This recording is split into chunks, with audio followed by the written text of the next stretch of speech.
আপনাকেও ধন্যবাদ রাসেল ভাই আমাকে ইনভাইট করার জন্য। Most welcome. আসলে প্রায় 2 মাস আসা হয় না, তার সবসময়ই আসলে মনে হয় যে আসবো আসলে সময়টা মেলানো একটু কঠিন হয়ে যায়। আর তারপরে তো কাজ থাকে, আমি জানি আপনি খুব ব্যক্তিগত একটা কাজে ব্যস্ত ছিলেন, জি সেটা আমি জানি। তো যাই হোক, আল্লাহর অশেষ রহমতে আসতে পেরেছি, এই জন্য আলহামদুলিল্লাহ। রাসেল ভাই, আজকে আমি আমাদের রাজবাড়ী জেলার একটা ঘটনা শেয়ার করব। তো ঘটনাটি আসলে আমার বাসার খুব কাছেই, মানে একদম মানে খুব কাছাকাছি মানে ঘটনা আর কি, খুব বেশি দূরেও নয়, এই জন্য ঘটনাটি সংগ্রহ করতে আমার বেশি বেগ পেতে হয়নি। তো ঘটনাটি রাসেল ভাই ঘটেছিল 1987 সাল, 86 বা 87 সালের দিকের ঘটনা এটা। তো ঘটনাটি যার সঙ্গে ঘটেছিল ওনার নাম হচ্ছে নিতাই। আচ্ছা। আর উনি পেশায় ছিলেন একজন ডোম। আচ্ছা। রাজবাড়ী জেলার মানে স্টেশন থেকে একটু সামান্য একটু দূরেই, আধা কিলোমিটার দূরে সুইপার কলোনি রয়েছে, এখনো আছে সেখানে, অনেক সুইপাররা সেখানে বসবাস করেন। তো সুইপারদের মধ্যে কিছু কিছু আছে এই ডোম পেশার সাথে নিজেদেরকে নিয়োজিত রেখেছেন। তো ওখানে অনেক প্রবীণ একজন ডোম ছিল, তার নাম ছিল নিতাই। আচ্ছা। তো উনি বেশ মানে খুব দক্ষ একজন ডোম ছিলেন, মানে খুব দক্ষতার সাথে উনি অনেক পোস্টমর্টেমগুলো করতে পারতেন। এই জন্য স্পর্শকাতর যেই লাশগুলো আসতো সেগুলো সাধারণত তাকে দিয়েই কাটা হতো। এবং ওনার আরেকটা বৈশিষ্ট্য ছিল, সাধারণত আমরা জানি যারা ডোম তারা যখন লাশ কাটার সময় কিন্তু তারা একটু মানে একটু ড্রিঙ্কস করে নেন আর কি, এটা আমরা মোটামুটি সবাই জানি। কিন্তু ওনার বিষয়টা ছিল ভিন্ন, উনি লাশ কাটার সময় কখনো কোনো ড্রিঙ্কস করতেন না। আচ্ছা। এবং যার কারণে উনি অত্যন্ত মানে ঠান্ডা মাথায় এই কাজটা করতে পারতেন। ওনার মানে হাতের কাজটা ছিল অসাধারণ, এই জন্য অনেক স্পর্শকাতর মামলাগুলোর পোস্টমর্টেমগুলো ওনাকে দিয়ে করানো হতো। তারা যাই হোক রাসেল ভাই, ওই যে সময়টাতে এই ঘটনা ঘটেছিল সেই সময়টা তো আমি বললাম 86-87 সালের দিকে, এক্সাক্ট বলা মুশকিল, 86 বা 87 এরকম বলতে পারছি না। তো ওই সময়টা ছিল মানে দুর্গাপূজার সময়। আচ্ছা। প্রথমত ওই দিনটা ছিল শুক্রবার, আবার ছিল ওই দিন হলো বিজয়া দশমীর দিন, যেদিন দুর্গাপূজার শেষ দিকে মানে চলে আসে আর কি প্রায়। তো ওই সময়ে রাজবাড়ী রেলওয়ে স্টেশনে রাত 10টার দিকে একটি লাশ পাওয়া যায়। আচ্ছা। এবং সবার চোখের সামনেই ওই লোকটি মারা যায়। প্রত্যক্ষদর্শীরা জানায় যে রাত 10টার দিকে ওই সময় উনি মানে চাদর মুড়ি দিয়ে শুয়েছিলেন, এবং ওই লোকটা একটু তান্ত্রিক গোছের, কেমন কেমন একটু ওই যে কবিরাজ টাইপের মনে হয় এরকম আর কি। কয়েকদিন ওনাকে স্টেশনে দেখা গিয়েছিল আর কি। তো হঠাৎ করে উনি চিৎকার চেঁচামেচি শুরু করেন এবং ছটফট করতে থাকেন, মানে প্রচণ্ড শব্দে আর্তনাদ শুরু করেন।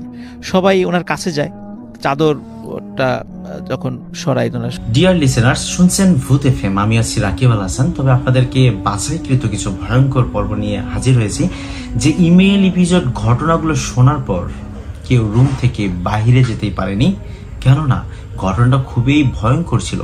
অনেকেই এই ঘটনার মধ্যে কমেন্টে দেখছিলাম যে অনেকেই বলেছিলেন যে এই রকম ঘটনা আমি নিজেই এত সাহসী লোক, তারপর রুম থেকে বেরোতে পারছি না। তাহলে বুঝতেই পারছেন ঘটনা ভূত এফএমটা কতটা ভয়ঙ্কর হতে চলেছে। দর্শক, এই ঘটনাটা কমপক্ষে আপনারা মিস করবেন না। তাই চলুন আমরা সরাসরি শুরু করে দেই আজকের ঘটনা। চলুন শুরু করা যাক। শরীরের উপর থেকে তখন দেখে যে উনি প্রচণ্ড শব্দে হাত পা ছোড়াছুড়ি করতেছেন এবং কিছুক্ষণের মধ্যে উনি মারা যান। এবং মারা যাওয়ার সাথে সাথে রাসেল ভাই একটা বিষয় সবাই খেয়াল করেন যে ওনার দুটো চোখ, মানে চোখ আমরা আইবল বলি আর কি, যেটা আমরা চোখ বন্ধ করলেও যে চোখটা আমাদের ফুলে থাকে, কিন্তু চোখ যদি আমাদের না থাকে তাহলে কিন্তু সেখানে গর্ত হয়ে থাকবে। তো সবাই দেখে যে তার চোখ ছিল কিছুক্ষণ আগে, হঠাৎ করে মনে হলো মানে অদৃশ্যভাবে ওনার চোখ দুটো গায়েব হয়ে গেছে এবং ওখানে বিশাল গর্ত সৃষ্টি হয়ে গেছে। সবাই তো অবাক যে একটু আগে দেখলাম চোখ কোথায় গেল। তো যাই হোক রাসেল ভাই, সবার কাছে একটু অবাক লাগে। এবং তখনই রাজবাড়ী জেলার যে জিআরপি পুলিশ ছিল তারা রাজবাড়ী সদর থানায় যোগাযোগ করে। তো সদর থানা থেকে যখন পুলিশ আসে, পুলিশ এসে বলল যে এটা তো মনে হচ্ছে, দেখে বোঝা যাচ্ছে এটা অস্বাভাবিক মৃত্যু, তো ডোমকে ডাকা হবে আর কি লাশ কাটার জন্য। তো রাসেল ভাই ওই রাজবাড়ী রেলওয়ে স্টেশনের ঠিক কাছেই, মানে হয়তো বা আধা কিলোমিটারও না, এতটুকু দূরেই কিন্তু একটা লাশ কাটা ঘর রয়েছে। তো এখন রাসেল ভাই সাধারণত নিতাই ডোম খুব স্পর্শকাতর বিষয়গুলো হ্যান্ডেল করতো। তো ওই সময় যেহেতু হিন্দুদের একটা দুর্গাপূজার উৎসব চলছিল, অন্যান্য ডোমরাও ওই সময়ে পাওয়া যাচ্ছিল না তাদেরকে, আর ওই সময় তো মোবাইল ফোনও ছিল না যে তাদেরকে ফোনে কন্ট্যাক্ট করে নিয়ে আসা হবে। তো যেহেতু খুব দ্রুততার সাথে ওইটা একটা বেওয়ারিশ লাশ পরিচয় ছিল না, দ্রুততার সাথে কর দেওয়া হবে, তাই যার কারণে ওই সময় নিতাই দমকে রিকোয়েস্ট করা হয়। সেই নিতাই দম অনিচ্ছা সত্ত্বেও, যেহেতু কাউকে পাওয়া যাচ্ছিল না, তো সে সেখানে যান। রাসেল ভাই, নিতাই দমের ভাষ্য অনুযায়ী লাশ কাটা ঘরে যাওয়ার সাথে সাথে, মানে উনি তো ছোটবেলা থেকে অনেক মানে আনলিমিটেড লাশ কেটেছেন, কিন্তু ওনার ভাষ্য অনুযায়ী জীবনে এই প্রথম একটি লাশ দেখে হঠাৎ করে কেন জানি ওনার খুব ভয় লাগছিল। মনে হচ্ছিল যে কেন জানি এই লাশটা মানে কাটতে উনি ভয় পাচ্ছেন, প্রচন্ড ভয় পাচ্ছেন। আচ্ছা, এরকম হয় না সাধারণত, কিন্তু কেন জানি ওনার ভাষ্য অনুযায়ী মনে হচ্ছিল যে উনি খুব ভয় পাচ্ছেন। তো রাসেল ভাই, উনি তখন সাধারণত লাশ উনি যখন কাটেন, ডাক্তার থাকে, তারপর পুলিশের কিছু লোক দাঁড়ানো থাকে। তো ওই সময় যেহেতু রাসেল ভাই আবার ফ্রাইডে ছিল, আবার দুর্গাপূজার একটা ছুটি ছিল, এই জন্য হসপিটালে মানে ডাক্তারও সংকট ছিল, তারাও তো একটু ছুটিতে যাবে। তো ওই সময় যাই হোক, ওই সময় যেহেতু মোবাইল ফোন ছিল না, ডাক্তারকে খবর দেওয়া হয়। তো ডাক্তার বলেন যে আমি যত দ্রুত সম্ভব আমি আসতেছি, আপনারা কাজ শুরু করে দেন আর কি। তো ওই সময় ডাক্তার তখন এসে পৌঁছেনি ওই জায়গাটাতে, কিন্তু তাড়াতাড়ি যখন দেখলো যে এটার লাশ কোথায়, এর পরিচয় জানা যাচ্ছে না, তো এইটা নিয়ে আসলে ওনাদের অতটা গরজ ছিল না, যার কারণে ডাক্তারের অনুপস্থিতিতে লাশটা কাটা শুরু হয় রাসেল ভাই। তো এমন সময় দায়িত্বরত যিনি পুলিশ অফিসার ছিলেন, উনি লাশ কাটা ঘরের ওখানে দাঁড়ায় থাকা, মানে দরজার কাছে দাঁড়িয়েছিলেন উনি। হঠাৎ করে ওনার যে ওয়্যারলেস সেটটা ছিল, যে ওয়াকিটকি ছিল, তো ওনার কাছে মনে হচ্ছিল যে ওয়াকিটকিতে হয়তো বা নেটওয়ার্ক পেতে একটু সমস্যা হচ্ছে, কথা একটু অস্পষ্ট আসছে। তো উনি চিন্তা করেন একটু রাস্তার দিকে যাই, তাহলে আমি একটু কোনো জরুরি মেসেজ আছে কিনা একটু রিপ্লাই দিয়ে আসি। তো উনি কিছু সময়ের জন্য ওইখান থেকে সরে গিয়েছেন। আচ্ছা। তো পুলিশ অফিসার যখন ফিরে আসছেন, মানে হয়তো বা 3-4 মিনিট বা সর্বোচ্চ 5 মিনিট পর যখন পুলিশ অফিসার ফিরে আসছেন লাশ কাটা ঘরে, তখন উনি দেখছেন যে লাশের জায়গায় রয়েছে, ওই ডোম অজ্ঞান হয়ে পাশে পড়ে আছে। তখন উনি অন্য কনস্টেবলদেরকে ডাকেন, ডোমের চোখে মুখে পানি ছিটা দিয়ে তাকে জ্ঞান ফেরানো হয়। তখন ডোমকে জিজ্ঞেস করা হয় যে কি হয়েছে। তখন ডোম বলে যে এই লাশ আমাকে প্রচন্ড জোরে একটা থাপ্পড় মেরেছে। আচ্ছা। তখন সবাই এই কথা শুনে সবাই অট্টহাসিতে ফেটে পড়ে, এটা কিভাবে সম্ভব? লাশ তোমাকে থাপ্পড় মারো কিভাবে? নিশ্চয়ই তুমি এটা অন্য কিছু ভুল দেখেছো বা ভুল। বলে না, তো এই যে দেখেন আমার মুখের দিকে তাকান। তখন দেখা যায় রাসেল ভাই ওনার মুখে 5 আঙ্গুলের দাগ বসে আছে, মানে এত জোরে চড় মেরেছে। এখন এটাও রাসেল ভাই অন্য কিছু মারতে পারে, জিন ভূত এসেও মারতে পারে, কিন্তু পুলিশ অফিসার খেয়াল করলেন যে যেহেতু ওই সময়ে হিন্দুদের একটা উৎসব, আমরা রাসেল ভাই ছোটবেলায় বিভিন্ন বিদায় অনুষ্ঠানগুলোতে বা আনন্দের উৎসবগুলোতে আমরা মাঝে মাঝে জড়ি খেলা খেলতাম আর কি। ওই আমরা তো জড়ি বলি, অন্য অঞ্চলে হয়তো অন্য কোনো শব্দ ব্যবহার করে, ওই যে চিকচিক করে আর কি, মুখে টুখে লেগে থাকে। তো যেহেতু ওই সময় হিন্দুদের দুর্গাপূজার উৎসব ছিল, ডোমের মুখে কিন্তু জড়ি ছিল রাসেল ভাই। আচ্ছা। তখন পুলিশের ওই অফিসার উনি লাশের হাত চেক করছিলেন, এবং হাতে দেখলেন সত্যি তার হাতে এই জড়ি লেগে আছে। তার মানে সত্যি এই হাত দিয়ে চড় মারা হয়েছে তাকে। কিন্তু এটা কিভাবে সম্ভব, এটা উনিও কোনো কিছু মিলাতে পারছিলেন না। তারপর বললো যে ঠিক আছে তুমি লাশ কাটো। তো নিতাই ডোম বলছে যে আমি এই লাশ কাটতে পারবো না। তারপর বলছে যে না, এখন কাটতে তো হবেই, তার না এটা তো নিয়ম, যেভাবে পারো লাশ কাটো। রাসেল ভাই কোনো মতে লাশের পোস্টমর্টেম করা হয়। পোস্টমর্টেম করার পরে ওই রাত্রেই তাকে দাফন করা হয়। এখন রাসেল ভাই যে জায়গাটাতে দাফন করা হয়েছে, আমি ওই জায়গা সম্পর্কে এর আগেও বেশ কয়েকবার স্টোরি বলেছিলাম। সেটা হলো রাজবাড়ী জেলার এই লোকশেড নামক একটা জায়গায়। ওখানে পাশাপাশি 2টো কবরস্থান আছে। একটা কবরস্থান হলো বেওয়ারিশ মুসলিম লাশদের, যারা মুসলিম আর কি, তাদের কবর দেওয়ার জন্য। আর আরেকটা পাশে আরেকটা জায়গা আছে, সেটা সাধারণত মানে হিন্দুদের মধ্যে নিম্ন বর্ণের লোক যারা আছেন তাদেরকে ওখানে কবর দেওয়া হয় আর কি। এই 2টা পাশ আছে ওই জায়গাটাতে, এবং এই জায়গাটা আমাদের রাজবাড়িতে বেশ হন্টেড জায়গা হিসাবে পরিচিত, যেটা আমি এর আগেও অনেকবার বলেছি আর কি। তো ওই মুসলিম যে অংশটা, সেই অংশে তাকে কবর দেওয়া হয় আর কি।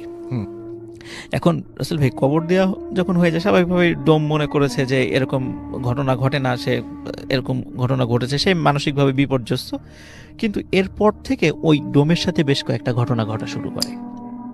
যেমন ডোম রাতের বেলা যখন কখনো একা একা বাসায় ফেরার সময় ওনার মনে হতো যে কেউ ওনার পিছনে হাঁটছে চাদর পরে। তো তো উনি প্রথম দিকে এগুলো অতটা বেশি পাত্তা দিত না, কিন্তু এটা যখন কন্টিনিউ ঘুরতে থাকলো তখন উনি একদিন ঘুরে কাছে গিয়েছে যে কে দেখার জন্য। তখন রাসেল ভাই তাকিয়ে দেখে যে ওই যে লাশটি সে কেটেছিল, ওই লাশটি চাদর পরা, এবং সে শনাক্ত করলো ওই যে রাসেল ভাই লাশের চোখ ছিল না। উনি খেয়াল করলেন যে এই আমাদের চোখের যে জায়গাটা সেটা বিশাল গর্ত হয়ে আছে, সেখানে কোনো চোখ নেই। তো এইটা দেখে উনি প্রচন্ড জোরে দৌড় দিয়ে বাড়িতে চলে আসেন। তো এরপরে আরো কয়েকটা ঘটনা ঘটে, যেমন উনি রাতের বেলা যখন একা একা আসেন তখন দেখা যায় যে মাঝে মাঝে বড় আকৃতির বিড়াল বা বড় আকৃতির কুকুর ওনার পথ আগলে ধরে, এবং অদ্ভুত বিষয় যে ওই কুকুর এবং বিড়ালের কিন্তু ওই সবই আছে কিন্তু চোখ দেখা যায় না। আচ্ছা, মনে হয় চোখ নাই, ওই চোখ দুটো কেউ খুবলে উঠে নিয়েছে। তো বাইরের এই ঘটনাগুলো যখন রাসেল ভাই মানে ঘটা শুরু করেছিল তখন উনি এরপর থেকে কি হতো, উনি যখন রাতের বেলা কখনো একা একা আসতেন না, লোক সাথে নিয়ে আসতেন, একটু ভয় মানে উনি ভয় পাওয়া শুরু করেন আর কি। তো তখন বাইরের এই ঘটনা যখন বন্ধ হয়ে গেল তখন রাসেল ভাই ওনার ঘরেই ঘটনা ঘটা শুরু করলো, কারণ উনি বিপত্নিক ছিলেন, কারণ বেশ অনেক বয়স্ক ছিল, ওনার ওয়াইফ মারা গেছিলেন আগে। তো উনি রাতের বেলা ফিল করতেন যে কে যেন ওনার পাশে শুয়ে আছে। আচ্ছা, এবং উনি যখনই পাশে তাকাতেন তখন দেখতেন যে ওই সেই লাশটা ওনার পাশে শুয়ে আছে, এবং লাশটা হাত দিয়ে খপ করে ওনার হাতটা চেপে ধরতো, এবং উনি অনেক চিৎকার চেঁচামেচি করতো। আশেপাশের লোকজন যখন চলে আসতো তখন দেখা যেত ওখানে কিছুই নাই। তো এই ধরনের ঘটনা রাসেল ভাই ওনার সাথে প্রায়শই ঘটছিল। তো এইটা ওনার সাথে ঘটছিল। ওদিকে রাসেল ভাই আর একটা ঘটনা ঘটে, মানে এখানেই শেষ না। ওই যে স্থানটাতে কবর দেয়া হয়েছে, কবর দেওয়ার প্রথম মানে যে রাত্রে কবর দেওয়া হলো তার পরের দিন থেকে আর একটা ঘটনা ঘটা শুরু করে। ওখানকার যারা লোকজন আছে কবরস্থানের পাশে তারা বলেছে সেটা হচ্ছে যে কবর দেওয়ার পরেই প্রতি রাত্রে ওই কবরস্থান থেকে প্রচন্ড জোরে চিৎকার এবং চেঁচামেচির আওয়াজ আসতো। আচ্ছা, তো ওনারা যখন আলো নিয়ে যেতেন যে কি হয়েছে, এখানে কে আছে, তখন আর কোনো শব্দ পাওয়া যেত না। তো এই ধরনের ঘটনা রাসেল ভাই 3 দিন ঘটেছিল। আচ্ছা, 3 দিন পরে আর ঘটে নাই, 3 দিন এই ধরনের ঘটনা ঘটেছিল। রাসেল ভাই ওই নিতাই যে ডোম, উনি এরপরে মাঝে মাঝে রাত্রে স্বপ্ন দেখা শুরু করেন। স্বপ্নে দেখছেন যে ওই সেই লাশটা বড় একটা রামদা হাতে নিয়ে ওনাকে তাড়া করছে এবং বলছে যে তাড়াতাড়ি আমাদেরকে যেখানে কবর দেওয়া হয়েছে আমার কবরটা অন্য জায়গায় দে, এখান থেকে সরাতে হবে। তো এখন রাসেল ভাই মানে উনি তো একজন ডোম, স্বাভাবিকভাবে নিম্ন বর্ণের লোক, ওনার কথা কেন শুনবে লোকজন, এটাও একটা বিষয়। তারপরেও উনি ওখান থেকে যখন এই ধরনের স্বপ্ন উনি বারবার দেখছিলেন তখন উনি ওই কবরস্থানের পাশের প্রতিবেশীদের গিয়ে এই বিষয়টা শেয়ার করার পরে প্রতিবেশীরা বলেন হ্যাঁ আমরাও তো তখন হলে বিষয়টা প্রকাশ হয় যে হ্যাঁ আমরাও এরকম শব্দ শুনেছি এখানে। তখন প্রতিবেশীদের সহযোগিতা বলে আচ্ছা ঠিক আছে তাহলে আমরা কবরটা এখান থেকে সরিয়ে একটু অন্য জায়গায় দিয়ে দিই। তো রাসেল ভাই ওই কবরটা আসলে ওনারা ভুল করে এমন একটা জায়গায় দিয়ে ফেলছিলেন রাতের বেলা, বুঝতে পারেন নাই। সেটা হলো ওই কবরস্থানের ঠিক কাছাকাছি আর একটা কবরস্থান আছে যেখানে মানে ওই এলাকার কিছু লোকজন মারা গেলে সেখানে করতে হয়, এটা বেওয়ারিশ লাশদের কবরস্থান না। ওনারা ভুল করে আসলে ওই জায়গাটা রাত্রেবেলা কবর দিয়ে ফেলেছেন, অতটা বুঝতে পারেন নাই, না বুঝে এটা দিয়ে ফেলেছিলেন আর কি। তো ওই জায়গাটাতে একজন নামাজি ব্যক্তির একটা কবর ছিল, তো ওই কবরে ওনার কবর হয়ে গিয়েছিল। কিন্তু ওনারা যখন কবর খুঁড়েছেন, কবর খোঁড়ার পর অদ্ভুত একটা ব্যাপার রাসেল ভাই সবাই খেয়াল করেছেন, সেটা হচ্ছে ওই ডেড বডির মাথা ছিল না। মানে ওনারা পোস্টমর্টেম করার পর তো তাকে দাফন করেছে, দাফন করার পর ওনারা যখন কবরটা খুলেছে তখন দেখে যে কবর লাশ ঠিকই আছে, 4-5 দিনে একটু নষ্ট হয়ে গেছে কিছুটা, কিন্তু দেহতে কোনো মাথা নাই। আচ্ছা, এটা সবার মনে একটা সন্দেহের উদ্রেক করে এবং ওই নিতাইডোম বলে যে মাথাটা নিশ্চিত ধারালো কোনো কিছু দিয়ে কেটে নিয়ে যাওয়া হয়েছে, এরকম একটা নিদর্শন আছে, মানে তারা বুঝতে পারছে। তখন ওই নিতাইডোম মানে সন্দেহ করে যে এই লোকটি নিশ্চয়ই কোনো ব্ল্যাক ম্যাজিকের সাথে জড়িত ছিল। আচ্ছা, তো রাসেল ভাই এখানে একটা বিষয় বলে রাখা ভালো যে যারা এই ব্ল্যাক ম্যাজিক করেন বা এরকম তন্ত্রমন্ত্র সাধনা করেন আমরা অনেক সময় শুনেছি, এবং এটা নতুন কিছু না, এটা হাজার হাজার বছরের পুরাতন একটা বিষয় যে তাদের কবর হয়ে গেলে অনেক সময় অন্য তান্ত্রিকরা এসে ওই রিচুয়াল করার জন্য বা তাদের তার তন্ত্রমন্ত্র সাধনার জন্য এই মাথাগুলো তারা কেটে নিয়ে যান। জি, এই ধরনের ঘটনা মানে অনেক হাজার হাজার বছর আগের থেকেই ঘটে আসছে বা এখনো ঘটছে এটা। তো ওনারা পরবর্তীতে লাশটা ওই বেওয়ারিশের ওইখানে সরিয়ে নিয়ে আসেন। এবং ওইটা নিয়ে আসার পরে রাসেল ভাই এই মাসখানেক পরে ওই ব্যক্তির মানে ঠিকানা পাওয়া যায়। ওনার বাড়ি ছিল কুমারখালীর ওইদিকে, কুষ্টিয়ার কুমারখালীর ওইদিকে ওই লোকটির বাড়ি ছিল। উনি আসলেই মানে ব্ল্যাক ম্যাজিক প্র্যাকটিস করতেন। আচ্ছা। এবং ওনার ব্ল্যাক ম্যাজিক প্র্যাকটিস করার কারণে বেশ কিছু কারণে গ্রাম থেকে ওনাকে বিতাড়িত করা হয়েছিল। পরে উনি কিছুদিন রাজবাড়িতে আসছিলেন এবং উনি ওই হঠাৎ করে রাত্রেবেলা উনি মারা যান এবং তারপরেই এই ধরনের কিছু অদ্ভুত ঘটনা ঘটে। তো রাসেল ভাই নিতাই ডোম অনেকদিন জীবিত ছিলেন। তো যখন ওনার কবরটা সরিয়ে আনা হয় তারপর থেকে ওই ধরনের ঘটনা ওনার সাথে কোনো দিন ঘটে নাই। এখনও ওনার ফ্যামিলির লোকজন মানে পারিবারিকভাবে এই ডোমের পেশার সাথে জড়িত আছেন আর কি রাজবাড়িতে। তো এটাই ছিল রাসেল ভাই আমার ফার্স্ট স্টোরি। গিয়ে রাসেল ভাই এখন যেই ঘটনাটি আমি শেয়ার করব সেটাও আমাদের রাজবাড়ী জেলার ঘটনা। তো এটা একটা বিলের ঘটনা। তো এই বিলের অবস্থানটা আমি একটু বলি। এই বিলটা রাজবাড়ী জেলার সুলতানপুর ইউনিয়নের মধ্যে পড়ে গিয়েছে আর কি। তো সুলতানপুর ইউনিয়নের মানে ধর্মসী গ্রাম থেকে এটা আসলে শুরু। তো এটাকে মাসাইলের বিল বলে। এটা অনেক বড় বিল, কিন্তু মানে এমনি শুষ্ক মৌসুম এটা অতটা বোঝা যায় না, কারণ সেখানে চাষাবাদ হয়। কিন্তু বর্ষাকালে এই যে কিছুদিন পর থেকেই যেটা শুরু হবে বর্ষাকাল, তখন অনেক মানে এত সুন্দর পরিবেশ এবং ওখানে যেই বাড়িঘরগুলো আছে মানে দ্বীপের মতো দেখা যায়, মনে হয় যে একটা সমুদ্রে অনেকগুলো দ্বীপ এরকম মনে হয়। খুবই সুন্দর একটা পরিবেশ আর কি ওখানে। তো আমি নিজেও ওই বর্ষাকালে আমি সেখানে গিয়েছিলাম, খুব ভালো লেগেছিল। এখন আমি ওই বিল রিলেটেড একটা ঘটনা আমি আপনাদেরকে শেয়ার করব। তো ওখানে এই ঘটনাটি রাসেল ভাই ফার্স্ট যে ঘটনাটি বলেছিলাম ওই যে 86 বা 87 সালের দিকে, এই ঘটনাটি ঠিক একই সময়ের দিকের ঘটনা। তো ওখানে নাসির নামে একটা ছেলে ছিল। তো ওদের বাসা ওখান থেকে আরেকটু এগিয়ে গিয়ে একটা গ্রাম আছে, এটাকে আমার এই মুহূর্তে নাম মনে করতে পারছি না আর কি। তো যাই হোক, তো মনে পড়েছে বেলেশ্বর নামে একটা গ্রাম আছে ওখানে। তো ওই বেলেশ্বর গ্রামের নাসির নামে একটা ছেলে ছিল। তো ওদের বাড়িতে কিছু আত্মীয় স্বজন এসেছিল রমজান মাসে। এটা ওই সময়টাও ছিল রাসেল ভাই রমজান মাস, বর্ষাকাল। তো রমজান মাসে যখন এসেছিল, তখন রমজান মাসে আসার পরে তো ওদের একটা প্ল্যান ছিল যে যেহেতু আমরা এক সময় একটা আসলাম, তাহলে একটা কাজ করি, আমরা সারাটা দিন যদি একটু বিলে নৌকা নিয়ে একটু ঘোরাঘুরি করি, ইফতারের আগে বাসায় চলে আসবো। এরকম একটা পরিকল্পনা ছিল তাদের। এবং সত্যি তাই, 3 জন মিলে তারা একটি নৌকা নিয়ে ওই মাসাইলের বিল দিয়ে তারা ঘোরাঘুরি করছে আর কি। তো তারা বেরিয়েছে 12টার দিকে। তারা চিন্তা করেছে আবার ঘন্টাখানিক করে আমরা ইফতারের আগেই মানে আসরের সময় আমরা ফিরে আসবো, এরকম একটা প্ল্যানিং তাদের ছিল।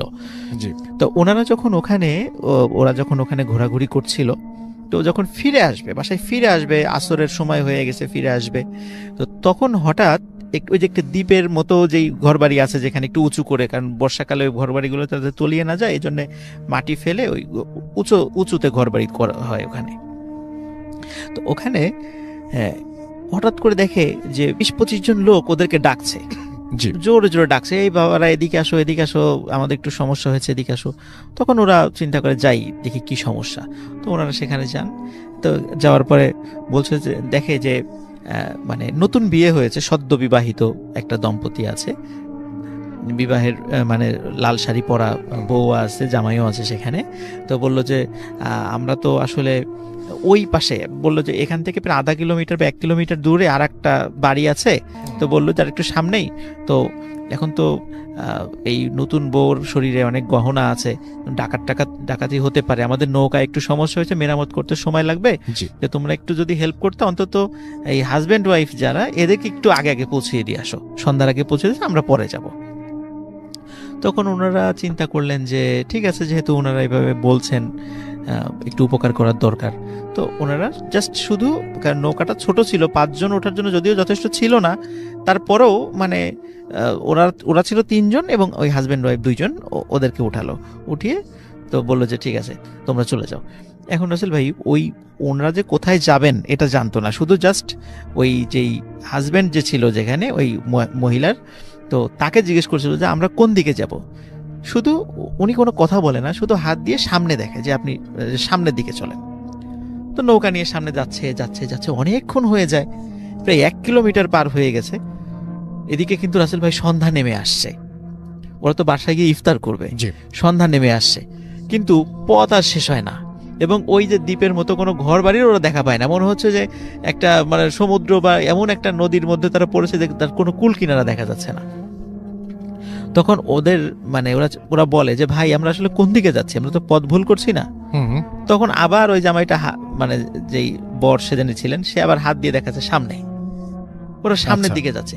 কিন্তু সামনে যত যায় মনে হচ্ছে যে ওরা কোনো উত্তাল স্রোতের মধ্যে আস্তে আস্তে চলে যাচ্ছে, এবং যতটাই সন্ধ্যা হচ্ছিল মনে হচ্ছে যে নৌকা চালাতে অনেক কষ্ট হচ্ছে এবং নৌকাটা আরো ভারী হয়ে আসছে। কারণ ওরা চিন্তা করছে আমরা সারাদিন রোজা আছি, হয়তো বা এই কারণে শরীরের বল কমে গেছে, এই কারণে হতে পারে যে আমাদের ভারী মনে হচ্ছে। কিন্তু আমরা তো আগেও আসছি, মানে যে নাসির যে ছেলেটা বলছে আমি তো এর আগেও বর্ষাকালে আসি, এরকম স্রোত তো কখনো আমি বা এরকম দেখিনি, ঢেউ এরকম কখনো আমি দেখিনি, এখানে তো এরকম ঢেউ হয় না কখনো।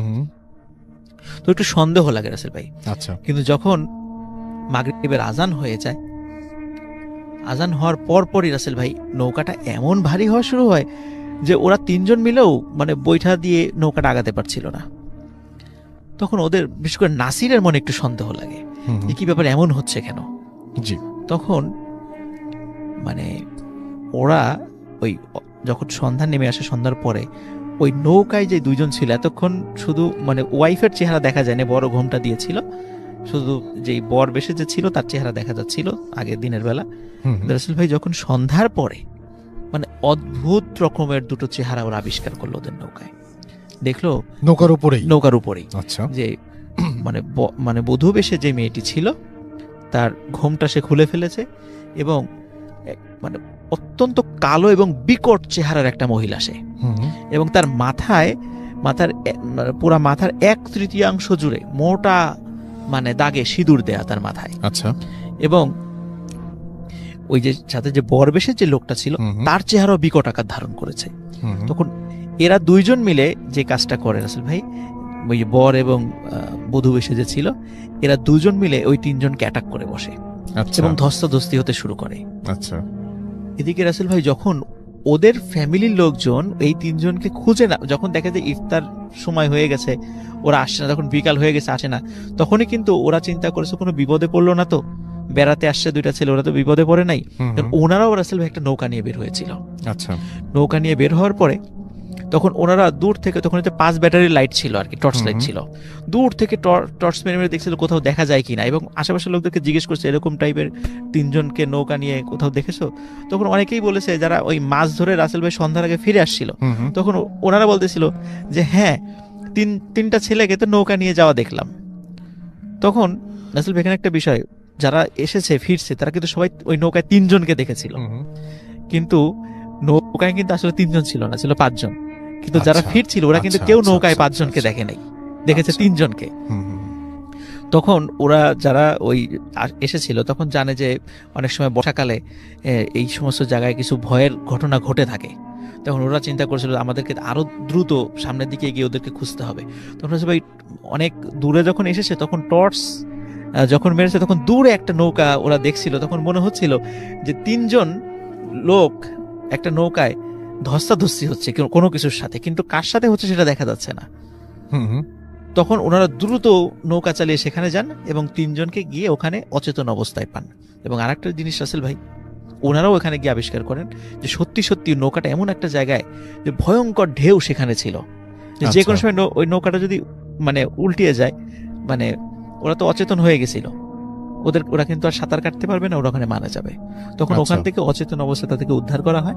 পরবর্তীতে তাদের যখন জ্ঞান ফেরে তখন তারা এই সকল ঘটনা খুলে বলে, এবং একজন ভালো আলেমের সাথে যখন এই বিষয়টা নিয়ে তাদেরকে একটু ঝাড়ফুঁক করার জন্য নিয়ে যাওয়া হয়, তখন তারা বলেছিল, মানে ওই আলেম বলেছিলেন যে তোমাদের ভাগ্যটা আসলে ভালো, যে রমজান মাস তো এই কারণে আসলে তোমাদের অতটা ক্ষতি করতে পারে নাই, কিন্তু যদি অন্য সময়টা হতো, এই বর্ষাকালে অন্য সময়টা হতো, এমন একটা জায়গায় তোমাদেরকে নিয়ে গেছিল, ওই জায়গাটা খুব দুষ্টু জিনপরিদের একটা আস্তানা, ওরা মাঝে মাঝে মানুষকে পথ ভুলিয়ে ওদিকে নিয়ে যায়। তো তোমরা এই সময়ের কারণে, রমজান মাসের কারণে ওরা অতটা তোমাদেরকে ক্ষতি করতে পারে না, আল্লাহ তোমাদেরকে বাঁচিয়ে দিয়েছেন আর কি। তো এরপরে ওরা মোটামুটি এরপরে ওদের সাথে এই ধরনের ঘটনা রাসেল ভাই কখনো ঘটে নাই। এবং মাসাইলের বিলে বর্ষাকালে এরকম বেশ কিছু প্লেস আছে রাসেল ভাই যেখানে সন্ধ্যার পরে লোকজন কেউ যায় না, ওখানে এখনো এই ধরনের কিছু সমস্যা রয়ে গেছে। এটাই ছিল রাসেল ভাই আমার সেকেন্ড স্টোরি। ওয়ালাইকুম লিসেনার্স, রাসেল ভাই আসসালামু আলাইকুম। আজকের দিনে আমাকে স্পেশালি ইনভাইট করবার জন্য আসলে 14 তলার উপরে তো রাসেল ভাই একটু ভয় লাগতেছে, আমার হাইট ফোবিয়া আছে আমার। তো ঘটনা যেটা শুরু করতে চাচ্ছিলাম, আসলে আমি সবসময় খুব বড় বড় ঘটনা নিয়ে আসি রাসেল ভাই। আজকে এই ঘটনাটা শুরু করছি ছোট ঘটনা দিয়ে, অত বড় ঘটনা না। তো যার ঘটনা শেয়ার করবো তার নাম মোহাম্মদ আলমগীর। ঢাকা থেকে অদূরে, খুব কাছেই, বেশি দূরে না ওনার বাসা। তো উনি খুব ফেমাস ছিলেন ওই এলাকায়। উনি অ্যাকচুয়ালি লাশের কফিন বক্স বানাতেন আর কি। তো উনি লাশের যে কফিন বক্স বানাতেন তার বাসার সামনেই বানাতেন, বাসার উঠোনে কফিন বক্স গুলো রাখতেন আর কি। তো আজকে থেকে প্রায় বছর 18 আগে আর কি, ওনার মতে যে আমার বাসায় আমি নর্মালি কফিন বানাতাম, তো আমি একদিনে 2টার বেশি কফিন বানাতে পারি না। তো ওনার বাসার কথা বলি যে ওনার বাসায় ওনার একটা ছেলে ছিল, একটা মেয়ে ছিল, ওনার ওয়াইফ ছিল, আর ওনার নিজের একজন বোন ছিল আর কি। তো একদিন রাতে, ঘটনার দিন চলে যাচ্ছে রাসেল ভাই, একদিন রাতে প্রায় রাত 2টার দিকে একটি লোক তার বাসার দরজা কড়া নাড়ে। তা উনি দরজাটা খোলেন কৌতূহল বশত জানার জন্য আসলে কে নক করছে। তো দরজা খোলার পর একজন লোক, ভদ্রলোক, লম্বা অনেক বেশি, এবং তার কাছে বলেছে আপনি কি লাশের কফিন বানান কিনা। তো উনি বলেন হ্যাঁ আমি লাশের কফিন বানাই। তো উনি বলেন যে আমার আসলে লাশের কফিন লাগবে প্রায় 40টা। একসাথে এতগুলা কেউ বানাতে তাকে বলে নাই আর কি। এই প্রথম কেউ একজন আসলো, তাকে একসাথে 40টা লাশের কফিন বানাতে বললো। তো ওনার বললো যে হ্যাঁ সম্ভব, বানানো সম্ভব, আমি বানিয়ে দিতে পারবো, কিন্তু ওনার একটা শর্ত ছিল যে এক সপ্তাহের মধ্যে বানিয়ে দিতে হবে। তো 7 দিনের মধ্যে 40 পিস লাশের কফিন বানানো আসলে ওনার পক্ষে অসম্ভব ছিল। তো উনি আশ্বস্ত করলো, যিনি অর্ডার দিচ্ছিলেন তিনি আশ্বস্ত করলো যে আমি আপনাকে আলাদা করে পেমেন্ট করবো, কিন্তু আপনাকে এটা বানিয়ে দিতে হবে। তো উনি দেখলেন যে আমার 2জন অ্যাসিস্ট্যান্টকে নিয়ে তিনি একসাথে একদিনে 2টা লাশের কাটিয়ে বানাতে পারেন, তো একসাথে 40 পিস বানানো অনেক কষ্টকর। তো উনি প্রায় 10 জন হায়ার করে, কিন্তু ওনার ওই দিন থেকে প্রবলেম শুরু হতে দেখা যায়। ওনার রাতের বেলায় ওনার ওয়াইফের অবস্থা খুব খারাপ হয়ে যায়, বডির ভেতর ওনার আসলে খুব শরীর খারাপ হয়ে যায়, ওনাকে ঢাকায় হসপিটালে নিয়ে আসতে হয়। ঠিক পরের দিন আবার ওনার বাচ্চারও শরীর খারাপ হয়ে যায় এবং নাক মুখ দিয়ে রক্ত বের হতে শুরু করে, এবং তাকেও ঢাকায় নিয়ে আসা হয়। তো ঢাকায় ওনার ওয়াইফকে এবং ছেলের প্রতি তার দেখাশোনা করতে যে প্রায় 3 দিন সময় চলে যায়। তো যিনি ওনাকে অর্ডার দিয়েছিলেন তিনি 7 দিনের অর্ডার দিয়েছিলেন। তো উনি আরো 10 জন লোক বাড়িয়ে দেয় কাজটাকে এক্সপ্লোর করবার জন্য। তো বানাতে বানাতে প্রথমে উনি হাত দিতে পারেন নাই, পরে যখন তিনি হাত দেন তো কাজের স্পিড হালকা বেড়ে যায়। বেড়ে যেতে যেতে একটা পর্যায়ে দেখা যায় যে যখন 35-36 নম্বর সবগুলোই কফিন যখন বানাতেন তিনি কি করতেন, একটা কর্নারে স্ট্যাক করে রাখতেন প্রত্যেকটা কফিন আর কি। তো 5ম দিনে ওনার ছেলে হঠাৎ করে রুম থেকে বের হয় রাতের বেলা। তো বাথরুমটা ডিট্যাচড ছিল, বাসার ভেতরে ছিল না, বাইরে ছিল। তো ওনার ছেলে বাথরুমে যেতে যে বাথরুম থেকে ব্যাক করার সময় দেখে যে কফিন থেকে 3-4টা কফিন থেকে দুটো করে হাত বের হওয়া, দুটো করে হাত বের করা, হঠাৎ করে কফিনের ভেতর থেকে হাত বের করা। ওনার বাচ্চারা সবাই ইউজ টু আসলে আমাদের এই সব কফিন বানানো দেখে। আগে কখনো এরকম জিনিসপত্রটা ছেলেমেয়েরা কখনো পরিলক্ষিত করে নাই বা প্রত্যক্ষ করে নাই, কারণ এরকম কন্ডিশনে এরকম ভাবে কখনো কেউ দেখে নাই। আসলে কফিন গুলো ডেলিভার্ডও হয় নাই, কফিন গুলা থেকে দুটো করে হাত কয়েকটা কফিন থেকে বের হওয়া। তো দৌড়ে গিয়ে বাবাকে ব্যাপারটা জানানো হয়, কিন্তু আলমগীর সাহেব তেমন কোনো পাত্তা দেননি বিষয়টাকে নিয়ে। বাচ্চাটাকে বলে যে এটা তোর মনের ভুল, তুই বাদ দে, এটা কিছু না, তুই ভয় পাইছিস। আসলে ওই বাসাটা একটু ভুতুরে, খালি কফিনই রাখা রাসেল ভাই। তো আশেপাশের লোকজন একটু দূরে দূরে থাকে। তো যাই হোক, 7ম দিনে যখন 38 নম্বর কফিন বানানো হয়, কফিন বানানোর পর ওনার একটা অভ্যাস ছিল যে কফিনগুলোর উপর দিয়ে যে ঢাকনাটা সেটা তিনি লাগিয়ে রাখতেন সবসময়। তো ওইটা যে জায়গায় স্তূপ করে রাখা ছিল কফিনের বাক্সগুলা, তো 38তম কফিনটা যখন স্তূপের মধ্যে রাখতে যাবে, নর্মালি 2জনই কফিনটা ধরে স্তূপের মধ্যে উঠিয়ে রাখে, কিন্তু এই 2জনকেই খুব বেগ পেতে হলো কফিনটা ওঠানোর সময়। তো যিনি মালিক তিনি বললেন যে এরকম তো কখনো হয় নাই, এত ভারী জিনিস এটার ভিতরে কে রাখছে। তো প্রথমে চিন্তা করে এটার ভিতরে কোনো বস্তা টস্তা রাখছে কিনা, রাখলে এটা সরাই ফেলি। তো উপরে ঢাকনাটা সরানোর পর ওনার চোখটা উনি বললেন যে আমার পায়ের নিচ থেকে মাটি সরে যায়, আমার আকাশ ভেঙে পড়তেছে মাথার উপরে, এরকম কন্ডিশন আমি কখনো দেখিনি, জীবনে এত লাশের খাটিয়া বানাইছি। এবং লাশের খাটিয়া বানানো ছাড়াও একটা মুহূর্তের জন্য, মৃত মানুষের জন্য যা কিছু আছে ওনার বাড়িতে সবকিছুই কিছু না কিছু ছিল বিক্রি করবার জন্য। তো উনি প্রায় দূরে গিয়ে পড়ে যান। উনি দেখেন ওনার কফিনের ভিতরে একটি বডি, যার মাথা সাথে ছিল না, এবং বডিটা অনেক মোটা, পা গুলো মোটা মোটা এবং উল্টা করা। তো উনি খুব ভয় পেয়ে যান, মানে আশেপাশে যারা অ্যাসিস্ট্যান্ট ছিল তারা সহ ভয় পেয়ে যায়। উনি কফিনটা লাগিয়ে দিয়ে দূরে চলে যান এবং এরপরে আর কোন ধরনের কফিন বানানো হচ্ছে 40 নম্বর কফিন পর্যন্ত যাবে, এ পর্যন্ত আর সাহস হলো না। সাহস না হওয়াতে 7ম দিন রাত্রে ঠিক 3টার দিকে যিনি অর্ডার দিয়েছিলেন রাসেল ভাই, তিনি আসলেন। এবং যিনি অর্ডার দিয়েছিলেন তার বেশভূষা আবার একটু ডিফারেন্ট। এখন দেখা গেল ওই মুহূর্তে তিনি যেরকম দেখা গেছে, এই মুহূর্তে তাকে দেখা যাচ্ছে আরো একটু বয়স্ক, আরো লম্বা। তিনি বললেন যে আমার কফিনগুলোর কি হাল। দেখাতে যেই মাথা ঘোরাতেই যে লোকটা অর্ডার দিবে, এই মুহূর্তে তার কোনো অ্যাসিস্ট্যান্ট বা যারা হেল্প করেছেন ওই মুহূর্তে কেউই ছিল না, উনি একা ছিলেন। তো স্ট্যাকটা দেখার সময় যে স্তূপের মধ্যে কফিনগুলো রাখা ছিল, সেই স্তূপটা আঙ্গুল দিয়ে দেখাতে যেই তিনি লক্ষ্য করলেন যে ওই কফিনগুলো থেকে মনে হয় যে কেউ রঙের ডিব্বা যেভাবে ছেড়ে দেয় ঠিক ওরকম ভাবে রক্ত গড়িয়ে পড়ছে কফিনগুলোর মাঝখান থেকে। অসম্ভব রক্ত, বলে প্রফিউজ ব্লিডিং। এত ব্লিডিং উনি কখনো একজন মরা মানুষের থেকেও দেখা যায় না। আর অনেকগুলো কফিনের বাক্স, তো উনি খুব ভয় পেয়ে যান। তো যে লোকটা তার সামনে ছিল তিনি বললেন যে তুমি ভয় পেও না, তুমি আমার সাথে কথা বলো, তুমি কি 40টা কফিন বানিয়েছ? তো তিনি দেখলেন আরেকটা জিনিস, তার অজান্তে সবগুলো কফিন উঠোনের মধ্যে অটোমেটিক সেজে যাচ্ছে। তো তিনি খুব ভয় পেয়ে যাচ্ছেন যে আমার সাথে, আমার সামনে এগুলা কি হচ্ছে, আমি এগুলি তো কখনো এক্সপেক্ট করি নাই আমার সাথে ঘটবে। আমি এত জীবনে এত কফিনের বাক্স বানিয়েছি, কিন্তু এরকম কখনো হতে দেখি নাই। আপনি আপনার সাথে কিছু করছেন? তো ওই লোকটা বললো তুমি কি 40টা কফিন বানিয়েছো কিনা আমাকে সেটা ক্লিয়ার করার আগে। বলে না, আমি 38টা বানিয়েছি। 38তম কফিনের মধ্যে যখন আমি ভাবলাম যে এত ভারী কেন কফিনটা, আমি বাক্স শুধু ঢাকনা সরাতে যেয়ে দেখি যে একটি মানুষের বডি কিন্তু মাথা নাই। আমি এরপরে আর কিছুই কন্টিনিউ করতে, খোলার পরে এরপরে আমি আর কিছু কন্টিনিউ করতে পারিনি। তো তিনি, যে লোকটি অর্ডার দিয়েছিল, তিনি বললো যে এই জন্য তোমাকে ভুগতে হবে। আচ্ছা, তোমাকে ভুগতে হবে, তবে আমি এখন আমার কফিন গুলো নিয়ে যাব। এর মধ্যে কিন্তু রাসেল ভাই উঠোনের সামনে প্রায় 40টা কফিন অলরেডি সেজে গেছে। কেউ হাত দিয়ে সাজায় নাই, কেউ হাত দেয় নাই, কিচ্ছু, কারো কোনো হাত ছিল না। এই 40টা কফিন সাজানোর জন্য অ্যাটলিস্ট 10 জন মানুষ লাগে। মুহূর্তের মধ্যে কফিনের মধ্যে রাসেল ভাই কোনো চাকাও তো নাই যে সেটা অটোমেটিক সেজে যাবে। তো যাই হোক, উনি খুব ভয় পেয়ে যান। ওই মুহূর্তে তার হাত পা কাঁপতে থাকে। ওই মুহূর্তে তিনি ফিল করছিলেন আমার বডিতে কিছু, ওনার বডিতে কিছু হচ্ছে, এবং উনি ফিল করছিলেন বাম পা এবং ডান পা না, বাম হাত এবং ডান পা নাচতে পারছেন না, আঙ্গুলগুলো, লিম্বস গুলো নাচতে পারছিল না ওই মুহূর্তে।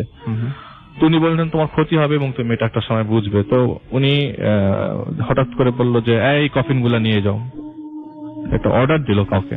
তো ওই মুহূর্তে প্রায় 100 মানুষ রাসেল ভাই বলে যে আসলে কি বলবো, কিভাবে বলবো, উলঙ্গ অবস্থায় আসছে। কিন্তু আপনি যে ওনারা যে উলঙ্গ সেটা আপনি বুঝতে পারছেন না, কিন্তু আপনার মনে হচ্ছে তারা উলঙ্গ।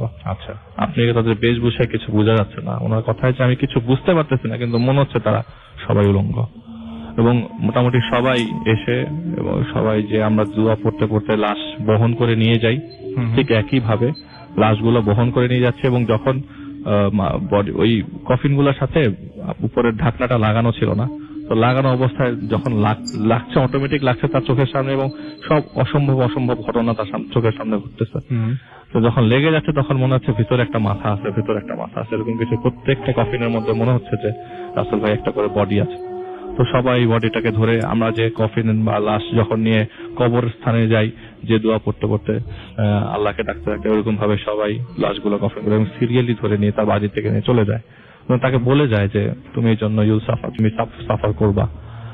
তো ওই লোকটা চলে যায়। ঠিক পরের দিন রাসেল ভাই সন্ধ্যার দিকে, মাগরিবের নামাজের পর, উনি আর বাম হাত এবং বাম পাতে কিছু ফিল করতে পারে না। স্টিল নাও এখন পর্যন্ত তিনি ওরকম অবশ হয়ে আছে, তার বাম হাত বাম পা। তার ব্রেন এক পাশে, বাম পাশে হালকা কাজ করে, বাম চোখে তিনি দেখেন না। আচ্ছা, বাম সাইডটা মোটামুটি তার প্যারালাইজ হয়ে যায় লাস্ট 15 ইয়ার্স ধরে। এই ছিল রাসেল ভাই। সবাইকে ধন্যবাদ এবং সবাইকে হ্যালোউইন নাইটের শুভেচ্ছা। রাসেল ভাইকে অনেক ধন্যবাদ আমাকে আজকে নিয়ে আসার জন্য। আজকে আমি যেই ঘটনাটি আপনাদের সাথে শেয়ার করব সেটা একটি ব্যতিক্রমধর্মী ঘটনা। কারণ আসলে আমরা এতদিন জেনে এসেছি যে সাধারণত জিন বা ভূত যেটাই বলি না কেন এটাই মানুষের ক্ষতি করে। কখনো মানুষও কখনো মানে জিনদেরও ক্ষতি করে এবং মানুষও কখনো ভিলেনের চরিত্র অভিনয় করতে পারে। আজকে আমরা সেই ঘটনাটি আমি আজকে আপনাদের সাথে শেয়ার করতে চাচ্ছি। ঘটনাটি 1940 থেকে 50 সাল ঠিক এই সময়ের মধ্যে ঘটে যাওয়া। তো এই ঘটনাটি ঘটে বর্তমান ভারতের নদিয়া অঞ্চলে। যে আমি যার কাছ থেকে শুনেছি, ওনার বাড়ি কুষ্টিয়াতে, উনি একসময় নদিয়া অঞ্চলে থাকতেন। তো ওনার কাছ থেকে ঘটনাটি শোনা, যেটা আমি আজকে আপনাদের সাথে শেয়ার করব। তো উনি মানে যার শিষ্য ছিলেন যেই হুজুরের আর কি, তো উনি স্টুডেন্ট লাইফে ওই নদিয়ারই একটি মাদ্রাসায় পড়াশোনা করতেন।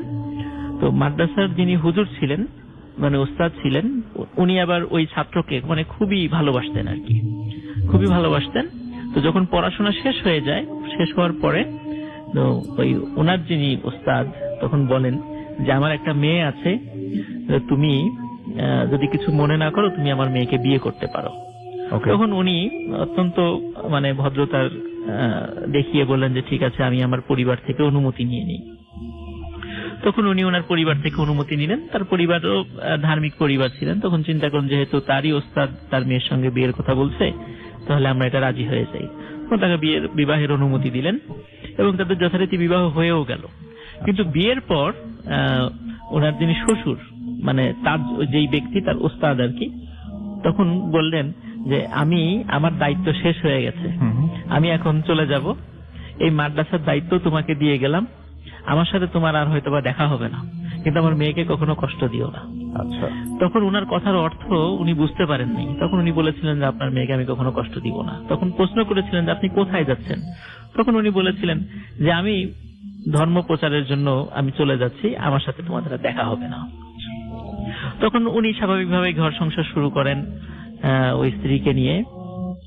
প্রায় 7-8 মাস পর একদিন ওনার শ্বশুর বাড়িতে আর কি, মানে ওই মেয়ের শ্বশুর বাড়ি যেটা ওই ব্যক্তির আর কি নিজের বাড়ি, 7-8 মাস পর ওনার বাবা, উনিও মানে বেশ আল্লাহওয়ালা টাইপের একজন লোক ছিলেন আর কি, একদিন সকালবেলা হঠাৎ করে চিৎকার চেঁচামেচি শুরু করলেন।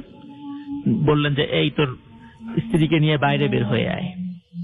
তখন উনি স্ত্রীকে নিয়ে বাইরে বের হয়ে আসলেন এবং এসে দেখলেন যে ওনার বাবার হাতে বড় আকৃতির একটা লাঠি এবং ওনার সামনেই ওনার স্ত্রীকে খুব নির্মম ভাবে পিটিয়ে আহত করে, খুব নির্দয় ভাবে পেটান এবং উনি ঠেকানোর চেষ্টা করলো, তাকেও খুব নির্মম ভাবে পেটান তার বাবা।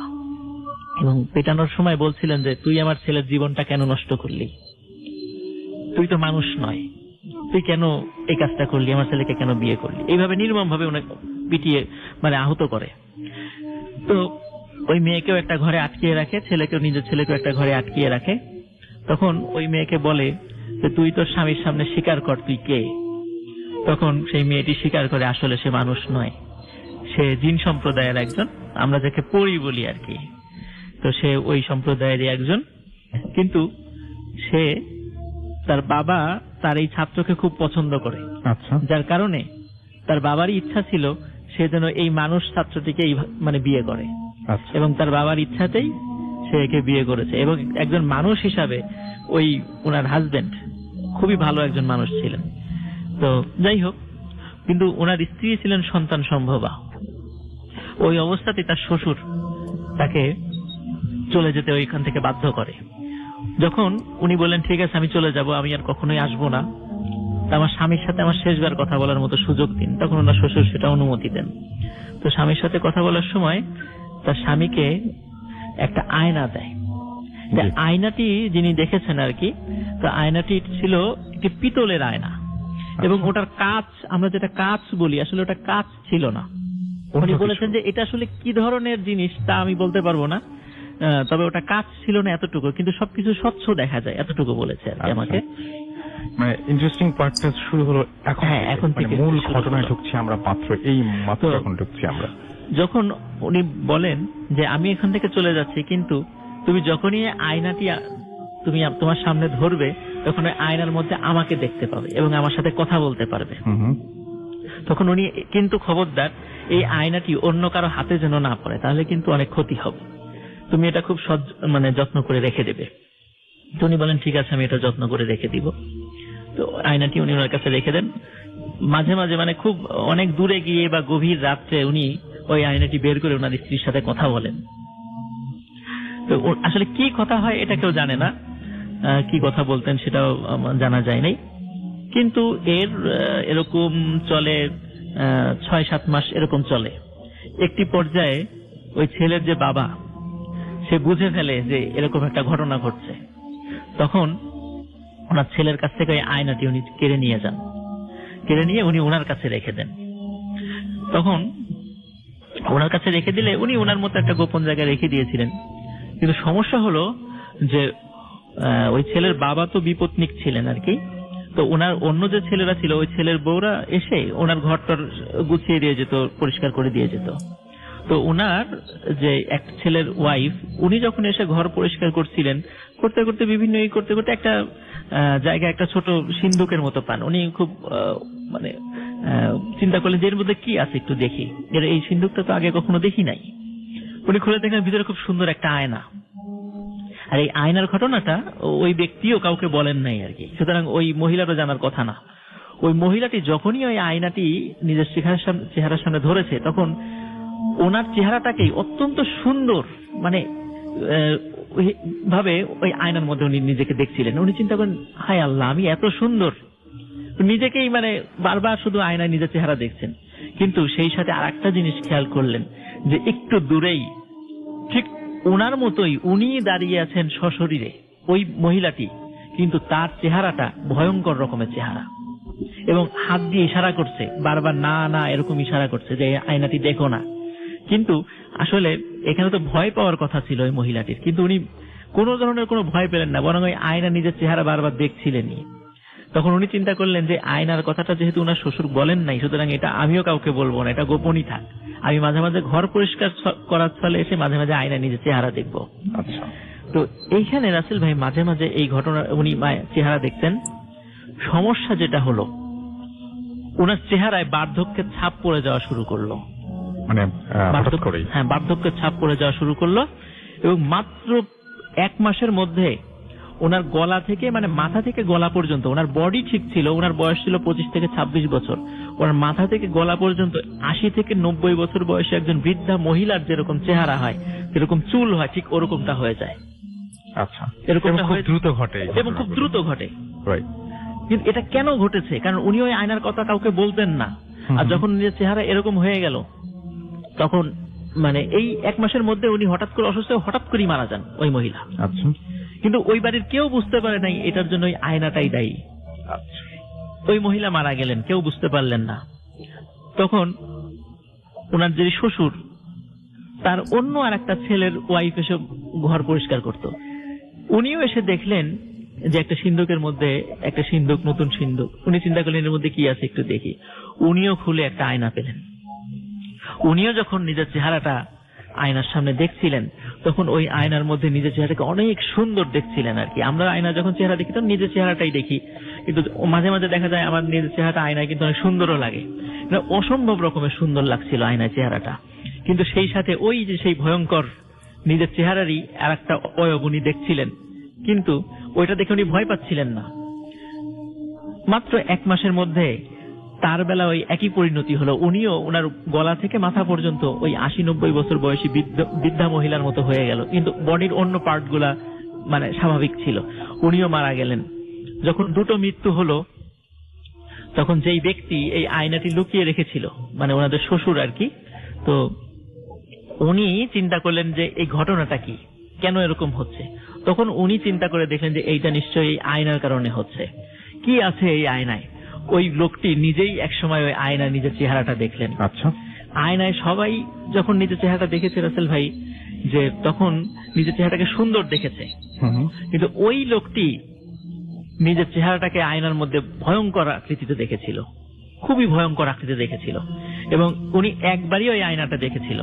আয়নাটা দেখার পরেই পরের দিন দেখা গেল যে ওনার মাথাটা অনেক বড় হয়ে গেছে এবং চেহারাটা অত্যন্ত ভয়ঙ্কর হয়ে গেছে। ওই ভয়ঙ্কর অবস্থায় যখন ভয়ঙ্কর হয়ে গেল তখন উনি অসুস্থ হয়ে গিয়েছিলেন। তখন উনি চিন্তা করলেন যে আসলে এই সবকিছু আয়নার কারণে এটা হয়েছে এবং ওনার হয়তোবা শেষ সময় ঘনিয়ে এসেছে। যেহেতু উনিও আল্লাহওয়ালা ব্যক্তি ছিলেন, তখন উনি চিন্তা করলেন যে আসলে কিছু কিছু সত্য বলে দেওয়া উচিত। তখন উনি ওনার ছেলেকে ডাকলেন। ছেলেকে ডাকার পরে বললেন যে তোমার স্ত্রী যে ছিল, যে জিন, আমি আমার নির্দিষ্ট কলা কৌশল ব্যবহার করে তোমার স্ত্রীকে আমি হত্যা করেছি, আর হয়তোবা এই সমস্ত কারণেই আল্লাহ আমাকে এই শাস্তিটা দিয়েছেন। তো যা হয়ে গেছে আমি আর ফিরিয়ে আনতে পারবো না। যদি কখনো তোমার উত্তরসূরিদের সাথে তোমার কথা হয়, দেখা হয়, তখন তাদেরকে বলো আমাকে যেন ক্ষমা করে দেয়। আচ্ছা, তারপরে উনি মারা যান। ঘটনা এখানেই শেষ না। তারপর উনি মারা যান। মারা যাওয়ার পরে যে ওনার যে ছেলে, যিনি ওই পরীকে বিয়ে করেছিলেন, উনি কিন্তু সারা জীবনে আর কোনো বিবাহ শাদী করেন নাই। আচ্ছা, উনি ওনার নিজের স্ত্রীর মানে প্রেমে এতটাই মানে মগ্ন ছিলেন যে উনি আর কখনো কোনো মানুষকে আর বিয়ে করতে পারেন নাই, মানে খালি তার কথাই চিন্তা করেছেন। উনি যখন অনেক বৃদ্ধ হয়ে যান তখন ওনার কিছু অনুসারী ছিল, 10 থেকে 12 জন খুব কাছের খুব শিষ্য ছিল। তাদেরকে উনি বলেন আমি যখন মারা যাব তখন আমার জানাজা হবে 2টা। একটা হচ্ছে এলাকার সাধারণ লোকজন পড়বে, কিন্তু তোমরা 10-12 জন এই জানাজা পড়বা না, তোমরা পড়বা দ্বিতীয় জানাজা। আর দ্বিতীয় জানাজাটা হবে এশার সালাতের পরে। এশার সালাতের পরে আমার লাশটাকে নদীর কিনারে নিয়ে যাবা। নদীর কিনারে নিয়ে যাবা। নদীর কিনারে নিয়ে যাওয়ার পরে ওখানে আমার ছেলে আসবে। আমার ছেলে আমার জানাজার নামাজ পড়াবে, তোমরা সেই জানাজার নামাজের জামাতে থাকবা। আচ্ছা, তখন উনি যেভাবে ওসিয়ত করে গিয়েছিলেন সেই ওসিয়ত অনুযায়ী ওনার প্রথম জানাজাটা হয়। দ্বিতীয় জানাজায় ওনার লাশটা কাঁধে নিয়ে ওই 10-12 জন ওনার যারা অনুসারী ছিলেন তারা নদীর কিনারে নিয়ে যায়। নদীর কিনারে নিয়ে যাওয়ার পর ওই হঠাৎ করে দেখলেন যে নদীর মাঝখানে হঠাৎ করে পানি যেভাবে পাক হয়, মানে পাক খায়, ঘূর্ণিঝড়ের মধ্যে পানি পাক খায়, আমরা দেখি বিভিন্ন নদীতে দেখি আর কি, ওরকম পানির মধ্যে পাক খাওয়া শুরু হয়েছে এবং ওই পাকটা আস্তে আস্তে তীরের দিকে আসছে। তো ওনারা দেখে খুব ভয় পেলেন যে পাক সবার চোখের সামনে, হ্যাঁ সবার চোখের সামনে, ওই 10-12 জন ওখানে যারা ছিল সবাই এটা দেখছে। তো পাকটা যখন নদীর কিনারে চলে আসলো, নদীর কিনারে চলে আসার পরে হঠাৎ করে খেয়াল করলো যে মানে মানুষ ভেজা শরীরে যদি নদী থেকে উঠে আসে, হেঁটে আসে, এক ধরনের শব্দ পাওয়া যায়, ভেজা শরীর একটা শব্দ। তখন ওনার সবাই শব্দ পাচ্ছিলেন যে একটা শব্দ কি যেন হেঁটে আসছে। হেঁটে আসার পরে ওনাদের সবাইকে লম্বা করে একটা সালাম দেন, আসসালামু আলাইকুম, এরকম সালাম দেন। তখন ওই অদৃশ্য ভাবেই আওয়াজ আসে যে আপনারা আমার বাবার অনুসারী ছিলেন, আপনারা খুব ভালো লোক ছিলেন, আল্লাহ আপনাদের ভালো করুক, আমি এখন জানাজার নামাজ পড়বো, আপনারা কাতারবদ্ধভাবে দাঁড়িয়ে যান। তখন ওনারা সবাই কাতারবদ্ধভাবে দাঁড়িয়ে যান এবং যথারীতি ওই গায়েবী ভাবে আওয়াজ আসে, মানে জানাজার নামাজ যেভাবে পড়ানো হয়। পড়ানোর পর যে কথাটি বলেন সেটা হচ্ছে ওনার ছেলে যিনি, সে বলেন যে আমার মা আমার বাবাকে খুব ভালোবাসতেন, উনি মারা গেছেন, কিন্তু মারা যাওয়ার আগে ওনার একটা ইচ্ছা ছিল যে ওনার কবরের পাশেই যেন আমার বাবার কবর হয়। তো আমি আমার বাবার লাশকে এখন নিয়ে যাব। তখন ওই মুরিদরা বুঝতে পারলেন আসলে কি উদ্দেশ্যে ওই ব্যক্তি মৃত্যুবরণ করার আগে তার বলেছিলেন যে লাশটা দ্বিতীয় জানাজাটা নদীর কিনারে হয়। তখন জানাজাটা যখন হয়ে গেল তখন দেখলেন হঠাৎ করে লাশটি শূন্য ভাসা শুরু করেছে এবং আস্তে আস্তে ওই নদীর মধ্যে যাওয়া শুরু করেছে এবং আস্তে আস্তে ওই পাকের মধ্যে লাশটা অদৃশ্য হয়ে যায়। আসলে ওনার কোথায় দাফন হয়েছে, কি হলো, ওটা কেউ বলতে পারে নাই। রাসেল ভাই আমাকে যে ঘটনাটি বলেছে যিনি, উনি ওই জানাজায় ছিলেন এবং আয়না যেটা, যে আয়নার ঘটনাটা, এটা শেষ পর্যন্ত কি হলো এটা না বললেই নয়। যখন এই আয়নায় এই ঘটনা ঘটছিল তখন যিনি ওই জিন মহিলার যিনি স্বামী আর কি, যিনি যে লাস্টে মারা গেলেন এবং তার লাশটা নিয়ে গেল আর কি তার ছেলে, তো উনি ওনার মুরিদদেরকে বলেছিলেন যে এই আয়নার ঘটনাগুলো এই, তা না হলে আমরা হয়তো জানতেও পারতাম না যে আয়নার কারণে এটা ঘটেছে, যে কিভাবে একজন সুন্দর চেহারা দেখেছে, ভয়ঙ্কর আকৃতি দেখেছে, এটা তো তারা কাউকে মৃত্যুর আগে বলে যান না ওই দুইজন, তা না হলে আমরা হয়তো জানতে পারতাম না। ওই ব্যক্তি চিন্তা করেছে আয়নাটা যদি থাকে কোনো মানুষের হাতে পড়ে যায় আরো মানুষের ক্ষতি হবে। উনি বারবার পানিতে ফেলে দেওয়ার চেষ্টা করলেও নিজের স্ত্রীর শেষ স্মৃতি হিসাবে উনি সেটা ফেলতে পারেন নাই। শেষ পর্যন্ত ওনার একজন মুরিদকে বলেন যে তুমি এটা ফেলে দিবা পানিতে। তো যিনি ফেলেছিলেন আর কি পানিতে, ওনার সাথেই আমার কথা হয়েছিল, ওনার কাছ থেকে ঘটনাটি শোনা, এবং উনি নিজের হাতে, উনি একদম নরমাল একজন মানুষ, মানে কোনো ধরনের কোনো মানে মানে কি মানে একেবারেই নরমাল, আমার আপনার মতো মানুষ। হ্যাঁ, আমার আপনার মতোই নরমাল। আচ্ছা। এবং তার সেই আয়না নেওয়ার পর থেকে কোনো ক্ষতিও হয়নি? না, ওই আয়নাটি নদীতে ফেলে দেওয়া হয়, তারপরে ওই নদীতেই আয়নাটা হারিয়ে যায়। এরপর থেকে ওই আয়না বিষয়ক আর কিছু শোনা যায়নি। রাসেল ভাই, আসলে মানুষের সাথেও ভিন্ন প্রজাতির কোন জিনিসের এরকম ভালোবাসা হতে পারে, এত গভীর ভালোবাসা হতে পারে যে ওনার স্ত্রী কোথায় মারা গেছে আমরা জানিও না, কিন্তু ওনার স্ত্রী ওসিয়ত করে গিয়েছিলেন তার স্বামীর মৃত্যুর পরে তার স্বামীর কবরটা যেন ওনার পাশেই হয়। তো আসলে এই ঘটনাটা আমার কাছে খুব ইউনিক লেগেছিল, যেই জন্য আজকে হলোইনের এই রাতে আমি আজকে লিসেনারদের সাথে ঘটনাটা শেয়ার করলাম। কতটুকু ভয়ের আমি জানি না, তবে আমার কাছে ঘটনাটি কিন্তু অন্যরকম লেগেছে। আমি অনেক ছোটবেলায় শুনেছিলাম সম্পর্কে এক মামার কাছে। তো আমি বেড়াতে গেছিলাম গ্রামে, পরিবেশটাও খুব সুন্দর ছিল, মানে ডিফারেন্ট। সামার টাইম, উনি বাসার বাইরে ঘুমাতেন, তখন বাসার বাইরে একটা চৌকি পেতে ঘুমাতেন, এবং আমি ওনার সাথে গিয়েছি, উনি শুয়ে শুয়ে, তখন আমি বলছিলাম যে ভূতের গল্প শুনতে চাই। তো সেই সময় উনি ভূতের গল্পটা বলেন আর কি। আচ্ছা। তো এটা হচ্ছে গ্রামের একটা ইয়াং ছেলেকে নিয়ে আর কি। সেই ছেলেটার খুব কিউরিয়াসিটি ছিল জাদুটোনা সম্পর্কে। তো গ্রামের যে একজন মানে টোটকা জাদুকর, এদের সাথে সে কথা বলে। এবং আপনি জানেন যে কিছু অঞ্চল আছে আমাদের দেশেই যেগুলো একটু পশ্চিমবঙ্গের কাছাকাছি, ওইসব জায়গায় জাদু টোনা, যেমন অনেকেই ওই দেখা যাচ্ছে যে পিঠা নষ্ট করার মন্ত্র জানে, তারপর এরকম অনেক কিছুই জানে, এবং এই ধরনের কথাবার্তা তাদের মধ্যে বেশ প্রচলিত। তো তার খুব আগ্রহ হয় যে এই ধরনের কিছু শেখার জন্য। তো সে খুঁজতে খুঁজতে গ্রামের এক মানে পুরোহিত টাইপের থাকে, সে আপনার মানে এই শ্মশান ঘাটের পাশে বসে বেশ সাধনা করে আর কি। তো তার কাছে যায় আর কি, যে প্রায় বলে যে আমাকে জাদু শিখান, আমি জাদু শিখতে চাই। তো সে তাকে ধমক টমক দিয়ে প্রায় বের করে দেয়, বলে যে বেটা তুই মুসলমানের পোলা, তুই জাদু শিখবি কি, মন্ত্র শিখবি কি, এই যে অনেক বকা টকা দেয় আর কি। তো সে ছেলেটা এটা তো দমে না, সে মাঝে মাঝে আপনার এই যাওয়া আসার মধ্যে থাকে আর কি। তো একদিন এরকম বিকালের দিকে আর কি, পরন্ত বিকালে, সে ওই যে পুরোহিত ছিল তাকে যে বেশ বদার করতেই থাকে আর কি, যাবে না সে। সেই বলে যে আপনি কি বলেন, আপনাকে যত সেবা করা দরকার আমি সেবা করবো, এই সেই এনতেন। তো সে বলে আচ্ছা তোর জাদু শেখার খুব শখ? বলে হ্যাঁ। যা যা করতে বলবো পারবি, যদি পারিস তাহলে মনে কর যে তোর কিছু শিখতে পারবি। তো বলছে যে জাদু শিখলে কি হয় এটা জানিস, এটা হলো কালো জাদু। কিরকম? তো সে মুখ হা করে দেখালো ফার্স্টে।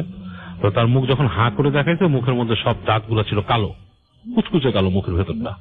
তো ওইটা দেখে ছেলেটা ফার্স্টে ভয় পেয়ে যায় যেরকম মুখের মধ্যে মানে কালো হয়ে গেছে এরকম। তো বলছে এটা কেন জানিস? কেন বলে এটা হলো ফসল, কালা জাদু করছে, এটার ফসল। তো বুঝিস এটা এত সোজা জিনিস না, এটা শিখলে জীবনটা এরকমই হয়ে যাবে। তো সে মানে কিছুটা শুনে, তখন বলে যে তোরে অনেকগুলো আমি সাধনার পথ দিতে পারি যেগুলোতে কিছু শিখতে পারবি। তো একটা আছে, এটা কি তুই মানে আমার মনে হয় না তুই পারবি, সেটা হলো মনসা দেবীর মন্দিরে যেতে হবে তোর, যেখানে শুধু সাপ। তো শুনে সাপের ব্যাপারে তার বেশি অ্যালার্জি ছিল। তো সে তখনই এটা বলে দেয় যে না আসলে আমার এটা আমি আমার ব্যাপার কত দিচ্ছে, যা তোর শেখা লাগবো না। তো তারপরে সে অনেক বলে যে আমার একটু শিখানি। শেষে বলার পর তখন বলে আচ্ছা ঠিক আছে তুই কালকে আসিস, তোর আমি বলবো। তো পরদিন সে যায়, বলে যে এই সময় আসবি।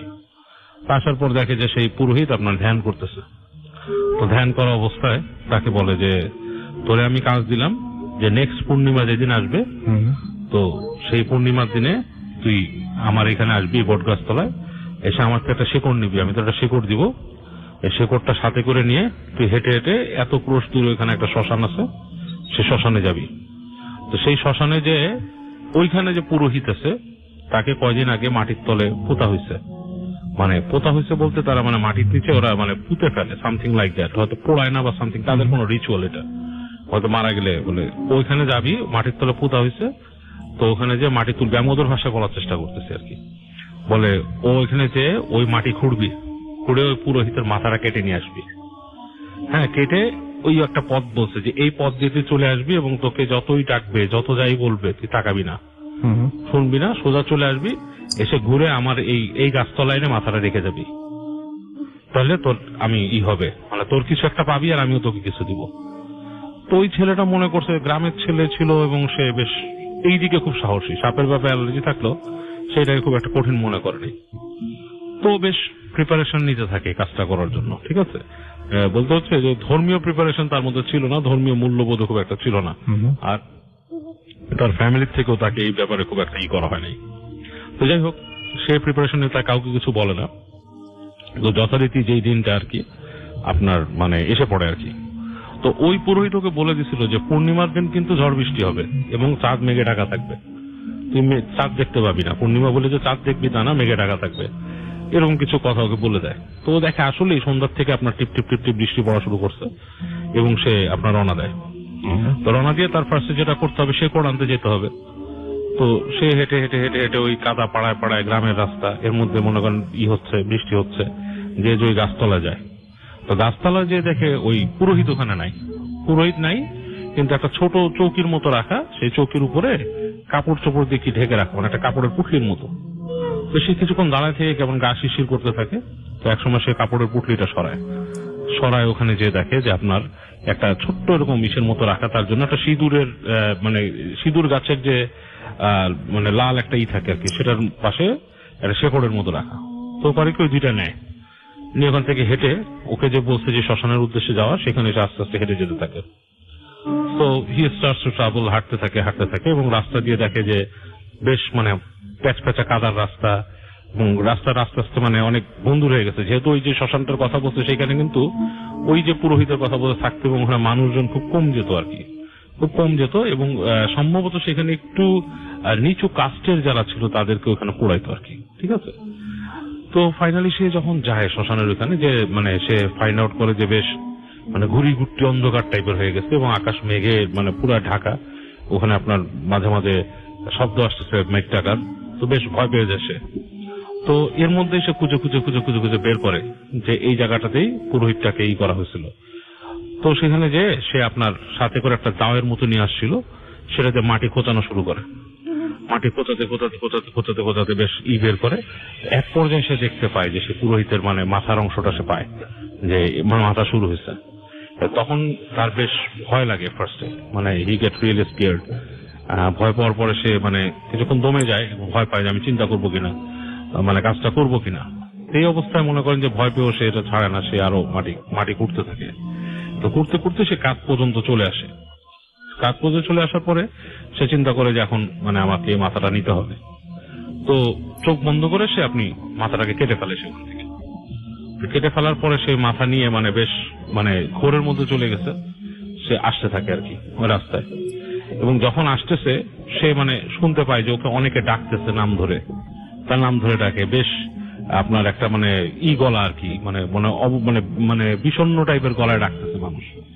তো ওগুলো গায়ে মাখে না, যেহেতু তাকে আগে পুরোহিত বলে দিছে যে তুমি এটাতে রিপ্লাই দিতে পারবা না, তোমাকে যে ডাকবে বা কত কিছু দেখবা সেগুলোর সাথে তুমি নিজের মানে কোন রকমের ইন্টারাকশনে তুমি যাবা না। তো হেঁটে আসতে থাকে। তো এক পর্যায়ে বেশ কাছাকাছি যখন চলে আসছে, যে ওই পথটা ডিটোর যে পথটা নিয়েছিল সে, মানে আপনার ঘুরে যে পথটা দিয়ে আসার কথা, সেখানে রাস্তার কোণে দেখো একটা বাঁশঝাড়, এবং বাঁশঝাড়ের মাথায় যখন সে যাচ্ছে বাসটার কাছে দিয়ে, তখন দেখতেছে যে আকাশে হালকা আলো আসছে, মানে মেঘ কেটে যাচ্ছে। তো ও দেখতে পায় যে একটা বড় লম্বা বাঁশের মাথায় একটা সাদা কি যেন লটকে আছে। মানে যখন আরেকটু কাছাকাছি যায় তখন দেখে যে একটা মহিলা, সেই একটা বাঁশের মধ্যে মহিলাটা লটকে আছে, জাস্ট লাইক বাঁশটা দোলে যেরকম বাতাসে, বাঁশের মাথায় একটা মানে দেখবেন যে বাঁশ তো বেশ ফ্লেক্সিবল একটা জিনিস, এটা মাথায় যদি ভারী কিছু দিয়ে দেয় তখন কিন্তু এটা বেশ মানে দুলতে থাকে ডিফারেন্ট আকারে।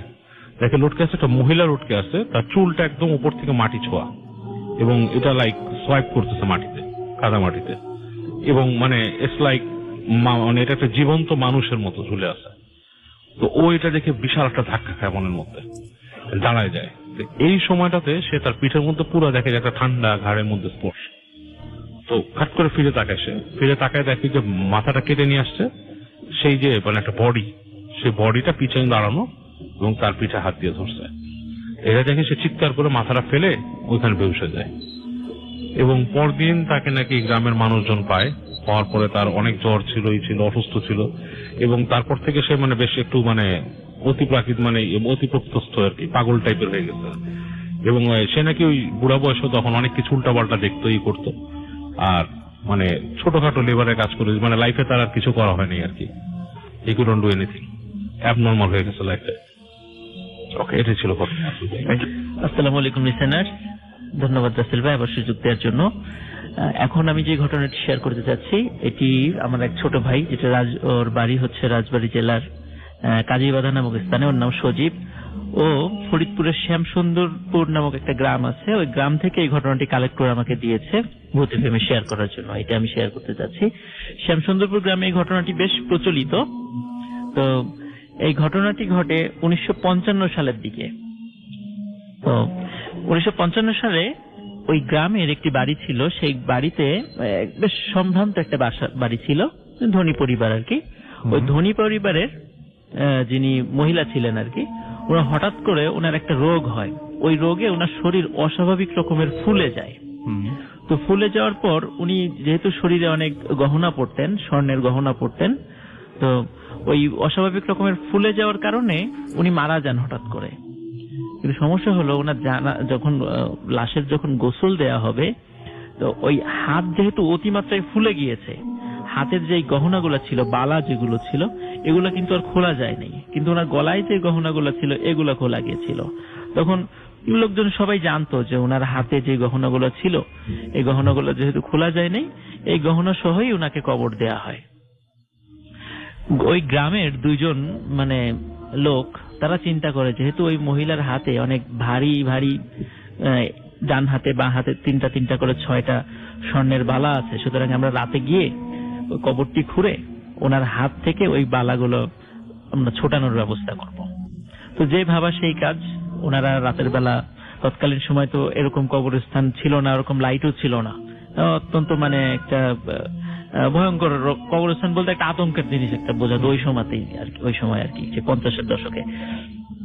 তো ওনারা দুজন ওখানে যান, যাওয়ার পর কবরটি খোঁড়েন, মানে মৃত্যুর 2 দিন পর আর কি, লাশ তখনও কিছু হয়নি আর কি। তো খোলার পরে যখন দেখলেন যে আসলে তো হাত অনেক মোটা, কিন্তু এখান থেকে আর বালা খোলার কোনো উপায় নাই। বালা খোলার একটাই উপায়, কবজি থেকে হাতটি কেটে ফেলতে হবে, তাহলে শুধুমাত্র বালাটা বের করা সম্ভব। ওনারা আগের থেকে সেই প্রস্তুতি নিয়ে গিয়েছিলেন এবং যথারীতি ওনারা তাই করেন।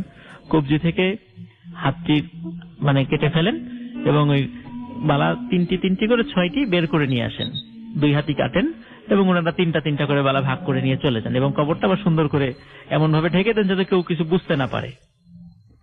ওনারা যথারীতি ওই জিনিসগুলো নিয়ে বাসায় চলে আসেন। প্রথমে 1-2 দিন কোনো সমস্যা হয় না। 3য় দিন রাত্রে একটা ঘটনা ঘটে। সেটা হচ্ছে ওদের মধ্যে একজন, উনি রাত্রে ঘুমিয়েছিলেন, হঠাৎ করে ফিল করলেন কে যেন ওনার গলাটা চেপে ধরেছে, মানে গলা চেপে ধরে মেরে ফেলার চেষ্টা করছে। তো উনি হাত দিয়ে ছোটানোর চেষ্টা করছিলেন, কিন্তু খেয়াল করলেন যে যে জিনিসটি ওনার গলায় চেপে ধরেছে সেটি শুধু আঙ্গুল থেকে কবজি পর্যন্ত, এরপরে আর কোনো হাতের কোনো অস্তিত্ব নাই, শুধু এতটুকু জিনিস ওনার হাত চেপে ধরেছে। উনি প্রচুর চিৎকার চেঁচামেচি শুরু করেন। ওনার পাশে ওয়াইফ ছিল, উনি ঘুম ভেঙে যান। ভেঙে যাওয়ার পরে ওনার ওয়াইফ এবং উনি দুজনেই দেখেন যে ওই ছোট্ট হাত, 2টা হাত মানে কবজি পর্যন্ত হাত, এই 2টো হাত উড়ে গিয়ে সুন্দর করে জানালার যে জানালাটা ছিল, জানালার কপাটটি খুলে জানালা দিয়ে বের হয়ে গেল। ওনারা দুজনেই সেটা দেখেছেন। যখন এটা দেখলেন দুজনেই খুব ভয় পান। পরের দিন যিনি ওই যে বালা চুরি করেছিলেন ওই লোকটি, তার সহযোগী যিনি আরেকজন সাথে ছিলেন, তাকেও ঘটনাটি শেয়ার করেন। শেয়ার করার পর ওই লোকটি বলে একই ঘটনা ওই রাত্রে তার সাথেও ঘটেছে, মানে সেম ঘটনা ওই একই রাত্রে 2 জনের সাথে ঘটে। তো ওই 2 জন খুবই ভয় পেয়ে যান। তারপরে ওই আমরা জানি রাসেল ভাই, ওই যে আগে দেখতাম যে বৃষ্টি হলে অনেক সময় কই মাছ পুকুর থেকে উঠে আসে, আমরা এটা দেখতে, আমিও দেখেছি আর কি। তো ওই সময় ছিল বর্ষাকাল, বৃষ্টি হচ্ছিল, হঠাৎ করে রাতের বেলা বৃষ্টি শুরু হয়। তখন ওই যিনি ওই যে হাত কেটে বালা নিয়ে এসেছিলেন, উনি চিন্তা করলেন যে ওনার বাসার পাশেই তো পুকুর, ওই পুকুরে আবার প্রচুর মাছ টাছ আছে এবং একটা বাঁশের ঝোড়ও আছে সেখানে। তো উনি একটা, ওই সময় ওনার কাছে টর্চ লাইট ছিল না, হারিকেন জ্বালিয়ে হারিকেনের উপর পলিথিন দিয়ে যাতে বৃষ্টির পানি না পড়ে, উনি আরেকটা ছাতি নিয়ে ওই মাছ উনি সংগ্রহ করবেন, মাছ উঠে এসেছে কিনা এইটি দেখার জন্য উনি বাইরে বের হন এবং সত্যি সত্যি গিয়ে দেখলেন যে অনেক বেশ ওই বাঁশের নিচে যেখানে বৃষ্টির পানি প্রবাহ হয়ে পুকুরে চোখ পড়ে যাচ্ছে, সেখানে ছোট ছোট কি যেন লাফালাফি করছে অনেক। তো উনি মনে করেন এগুলো মাছ, এগুলো আমি এখন যে ধরি।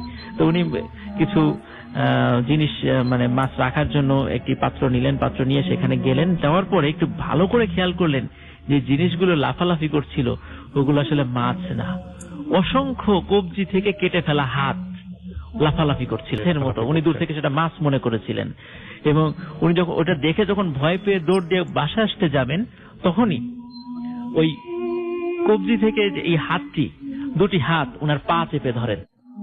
পা চেপে ধরে টানতে টানতে পুকুরের দিকে নিয়ে যাওয়ার চেষ্টা করে, কিন্তু উনি অনেক চেষ্টা করে ওখান থেকে রক্ষা পেয়ে দৌড়ে ঘরে চলে আসেন। ঘরে চলে আসার পরে উনি ওনার স্ত্রীকে এই ঘটনাটি সম্পূর্ণ শেয়ার করেন যে আসলে ওনারা এই কাজটি করেছেন এবং যার ফলে এই হাতের এই কবজি থেকে কেটে ফেলা এই হাতের এই ঘটনাটি ওনাদের সাথে ঘটছে। তখন ওনার স্ত্রী পরামর্শ দেন যে তুমি ভালো কোনো হুজুরের সাথে গিয়ে আলোচনা করো। উনি কি পরামর্শ দেন এই বিষয়টি নিয়ে। তখন ওনারা ওই যে যারা দুইজন বন্ধু আর কি, যিনি কাজটা করেছেন, দুইজনই একজন হুজুরের কাছে গিয়ে পরামর্শ করেন। তখন হুজুর একটাই পরামর্শ দেন, সেটা হচ্ছে যে তোমরা যে কাজটা করেছো, অন্যায় করেছো, তোমরা এই বালাগুলো আবার ওই কবরে রেখে আসো। তখন ওনারা চিন্তা করেন আবার সত্যি তাহলে আমরা ওই কবরে গিয়ে ওইটা রেখে আসব। তখন ওই কবরে রেখে যেদিন ওই হুজুরের কাছে পরামর্শ করতে গিয়েছিলেন, ওদিন ফিরতে ফিরতে আবার ওনাদের রাত হয়ে যায়। তো ওনারা যখন বাসায় ফিরছিলেন দুইজন একই সাথে, তখন ওনাদের রাস্তায় আসার পথে একটি বড় বট গাছ পড়ে। তো হঠাৎ করে রাতের বেলা খেয়াল করলেন আসার সময় যে ওই বট গাছে ওই যে মহিলাটি যিনি মারা গিয়েছিলেন উনি ঝুলছে, কিন্তু গলায় ফাঁস দিয়ে ঝুলছে না, মানে গলায় কোনো দড়ি নাই, এমনি শূন্যে ঝুলছে এবং ওনার হাত দুটো কাটা এবং দূর থেকে ওনাদেরকে ইশারা করে দেখাচ্ছে ওই মহিলা, এই দেখো আমার হাত নাই। এবং ওই যে হাত দুটি ওনার কবজি থেকে আলাদা হয়ে হাত দুটি, ওই হাত দুটি মানে উড়ে উড়ে ওনাদের দিকে আসছে। ওনারা ওখানেই দুইজনই সেন্সলেস হয়ে পড়ে যান। পরবর্তী দিন সকালবেলা লোকজন ওখানে পায় ওনাদেরকে। তবে এই ঘটনাটি উনি প্রথমে কাউকে শেয়ার করেনি কি কারণে ওনারা ওখানে সেন্সলেস হয়ে গিয়েছিলেন। তো পরবর্তীতে এই ঘটনাগুলো ওনার শুধুমাত্র ওনাদের ওয়াইফকে এই ঘটনাগুলো শেয়ার করেছিলেন। তারপরে ওনারা সিদ্ধান্ত নিয়েছিলেন যে ওই বালা তিনটি, এই বালা 6টি আর কি, প্রত্যেকের কাছে 3টি করে ছিল, ওনারা কবরে গিয়ে সেটা রেখে আসবেন। এবং সত্যি ওনারা যান সেখানে, ওনাদের স্ত্রীকে বলে গিয়েছিলেন যে আমরা এই কাজ করতে যাচ্ছি। কিন্তু যখন ওনারা কেউই রাত্রে আর বাসায় ফেরেন নাই, তো ওনাদের স্ত্রীরা উদ্বিগ্ন হয়ে গেলেন, একে অন্যের কাছে খোঁজ নিলেন, সত্যি দুইজনের কেউই বাসায় ফেরে নাই। যখন যেহেতু বলে গিয়েছেন যে অমুক কবরস্থানে যাব, তারা সেখানে যান, কবরস্থানে যান, গিয়ে দেখেন যে ওনাদের দুইজনের লাশ ওই যেই মহিলাটির কবর, ওই কবরের মধ্যেই পড়ে আছে। এবং সবাই ওখানে অনেক লোক ছিল, অনেক লোকই সেটা দেখেছে যে ওই মহিলার হাত দুটি তো কাটা ছিল, যেহেতু ওনারা কেটে নিয়ে গিয়েছিলেন। সবাই খেয়াল দেখেছে যে ওই কবরের মধ্যে ওনারা যেই বালা 6টি রেখে দিয়েছে, ওই দুইজন লোকও সেখানে মৃত অবস্থায় পড়ে আছে, কিন্তু ওই দুটো লোকেরই কবজি থেকে হাত কাটা। এখন কে কেটেছে, কিভাবে কেটেছে, এটা কেউ বলতে পারে না। তবে এই ঘটনা ঘটার পরেই ওনাদের স্ত্রী, যারা দুইজন স্ত্রী, তখন বলেন যে আসলে আমাদের স্বামী এই কাজ করেছিল, যার ফলে ওনাদের সাথে এই ঘটনা ঘটেছিল এবং ফলশ্রুতিতে আজকে তাদের এই করুণ পরিণতি। ওনাদের স্ত্রীকে না বললে হয়তো আমরা এই ঘটনাটা জানতেও পারতাম না।